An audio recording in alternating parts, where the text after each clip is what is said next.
Salut les amis, bienvenue sur la chaîne Gaëc de Namur. Donc aujourd'hui, épisode 3 de l'héritage de papy. Alors aujourd'hui, on a récupéré un vieux Renault 103-54, désolé, 103-54 à un voisin. Ça va être le petit valet de ferme pour s'occuper des vaches et tout. Et là, eh bien, on part l'équiper d'un chargeur avant, parce qu'on va partir faire un peu de foin. On a fait les pailles, mais on va faire la deuxième coupe dans une prairie pour faire un peu de foin pour les bêtes. Et on va les enrubanner, donc il me faut un chargeur avant avec une pince à enrubanner. Parce que bon, mine de rien, des vaches à viande, faut les nourrir, faut les engraisser avant qu'elles puissent partir en vente pour l'abattoir, quoi. Donc là, on va acheter un chargeur et on va le mettre sur le Renault. Voilà, chargeuse avant.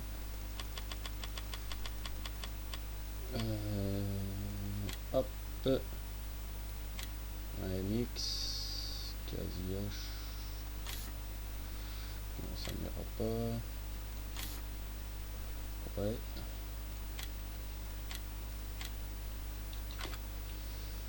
Voilà.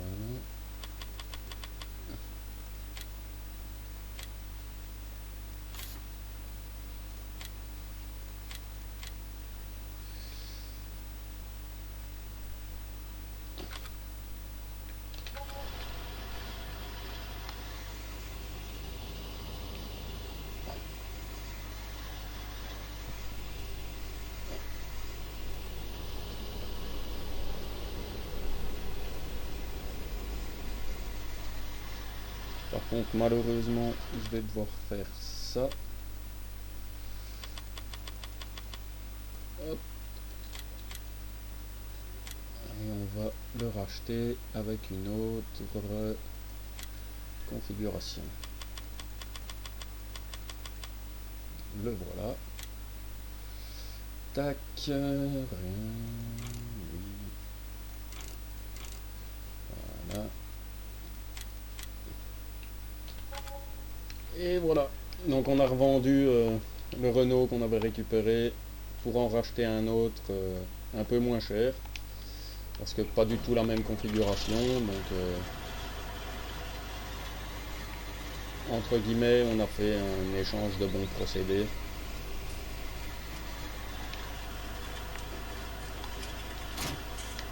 Voilà.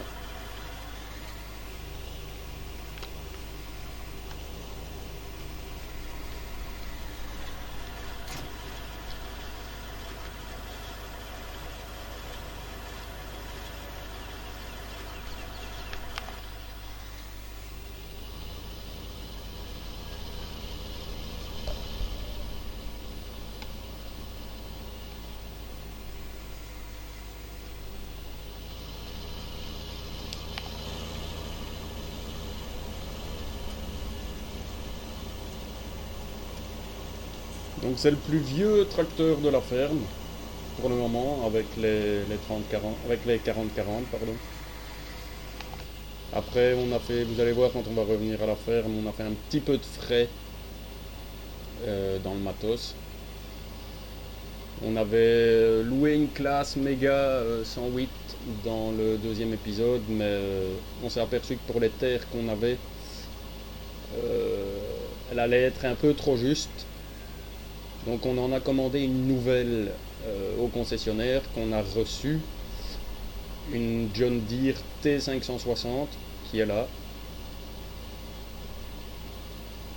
Et alors on a acheté un 7430, un 7730, on a toujours notre 6620 On a aussi également un 6155R et un 6230.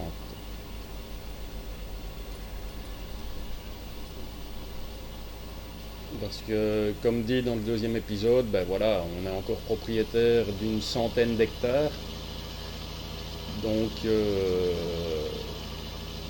faut du matos qui tienne le coup sur la durée, parce que, ben voilà, une centaine d'hectares, ça va pas être des petits travaux. Il va falloir des tracteurs qui encaissent les chocs, quoi. Donc le 103, on a décidé de le garder pour l'atteler à la petite mélangeuse, à la pailleuse et ainsi de suite.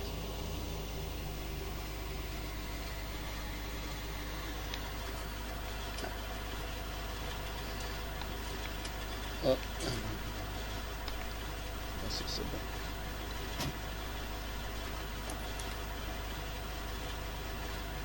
Il n'est pas de flexible à mettre.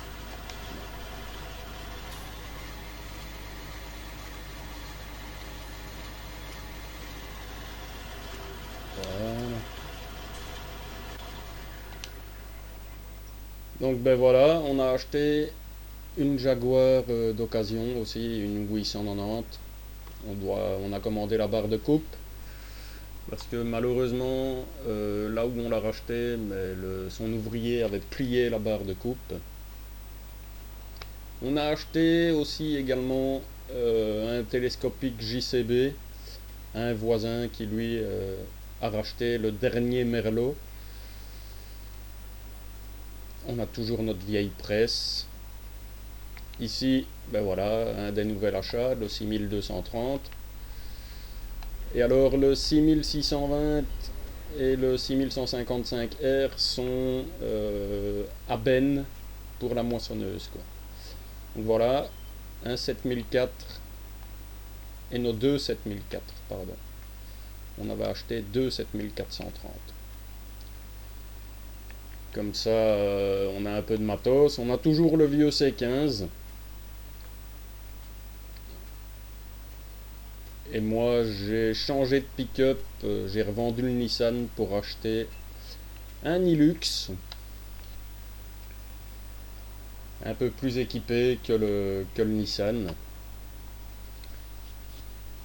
Donc, on a fait des frais dans la ferme de papy, quoi. Pas le choix, parce que vu le nombre d'hectares qu'on a encore, eh bien, faut du matos. Donc ici, c'était de l'orge qu'on vient de terminer, balloter, les balles sont rentrées. Et là où vous avez vu la T560, on a entamé l'avoine. Donc on a le 6620 avec une Mopu derrière, et on a le 6155R avec la chevanche.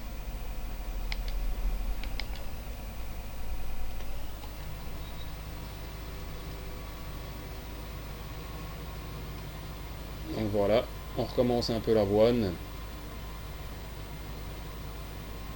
Et quand l'avoine sera finie, on ira faire les foins un petit peu, les deuxièmes coupes dans les prairies qu'on a.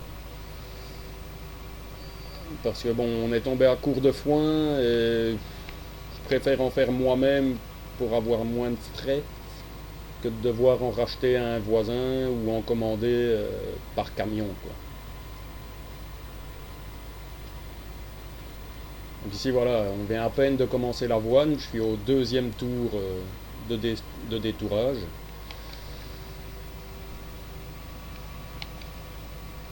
Et après on attaquera en pleine terre.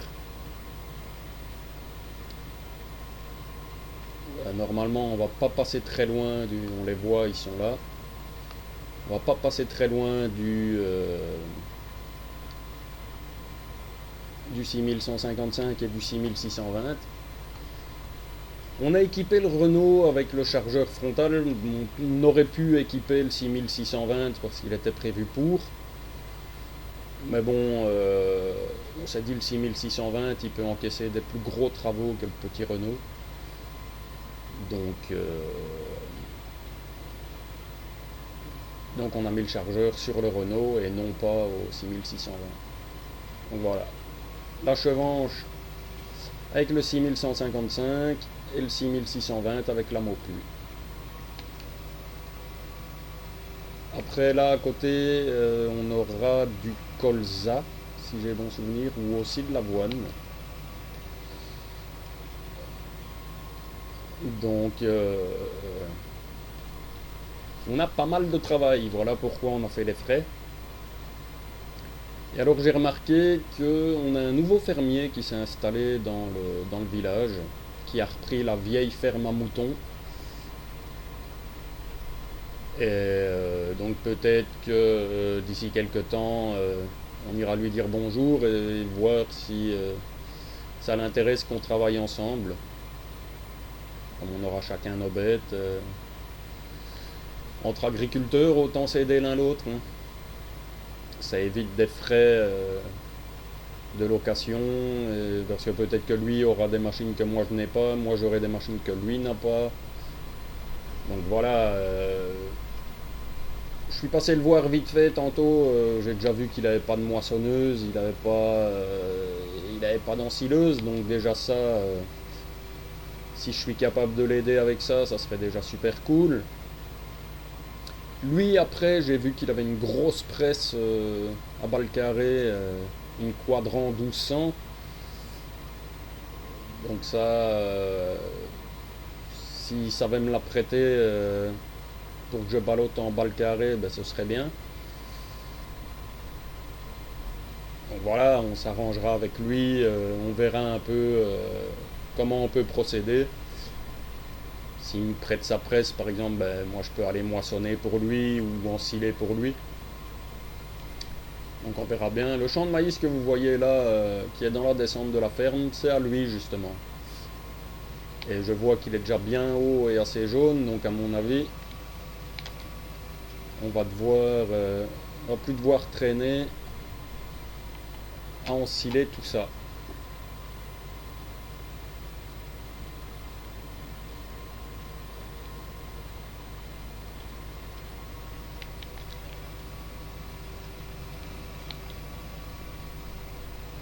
Voilà, ici nous on cultive un maximum, on revend le grain. Et la paille, on la stocke à la ferme pour nos bêtes, quoi. Après, comme je l'ai dit, j'ai encore la deuxième coupe à aller faire dans les prairies, où là on fera de l'enrubané. Le concessionnaire m'a dit qu'il avait reçu une presse, toute nouvelle presse à enrubaner en démonstration. Il est d'accord de nous la prêter. Pour voir un peu comment elle travaille.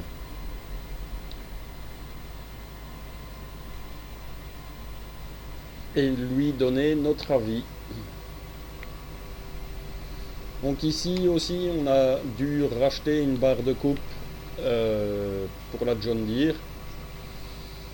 Parce qu'on avait une barre de coupe, une Guerinov pliable. Mais bon, elle n'était pas assez large. Donc du coup, on a pris une un peu plus large de chez Cressoni, une CRX.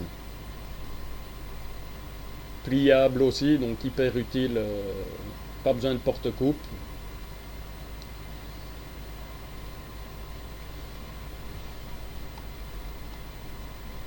Et par la suite, on verra les autres frais qu'on aura à faire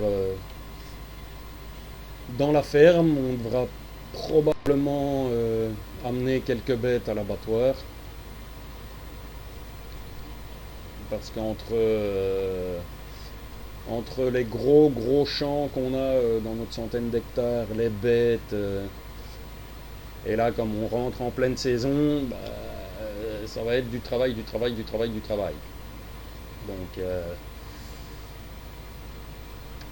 on ne sera pas souvent à la ferme, on sera souvent dans les champs en train de travailler, ce qui est normal, tout compte fait, mais quand on peut s'accorder 1 ou 2 heures de repos, c'est bien, quoi, histoire de tenir le coup pour la pleine saison.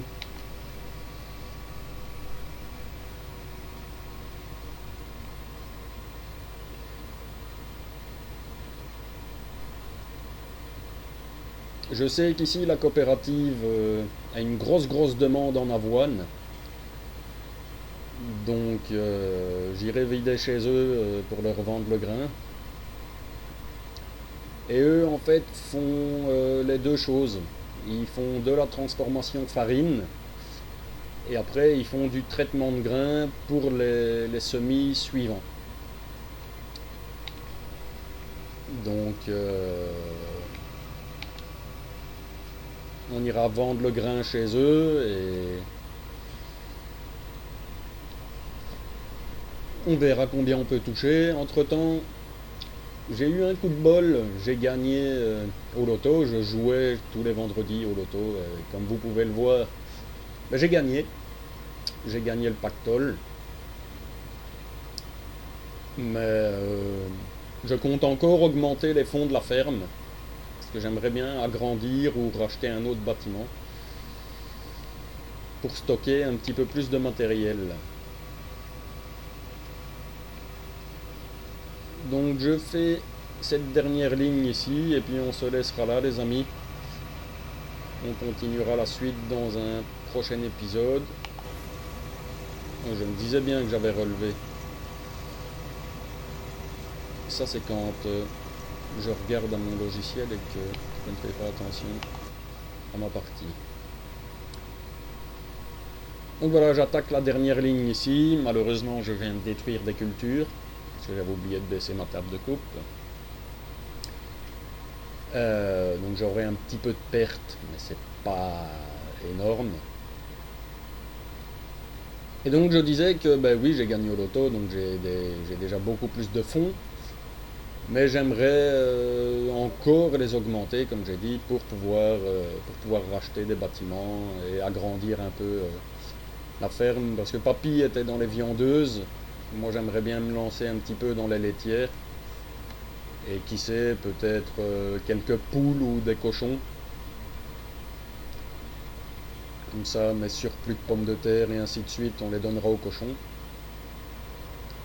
Ou les palox de patates pourries, ben, même chose, aux cochons. Et donc voilà. Allez, ben, je vous laisse ici les amis, la suite dans un prochain épisode.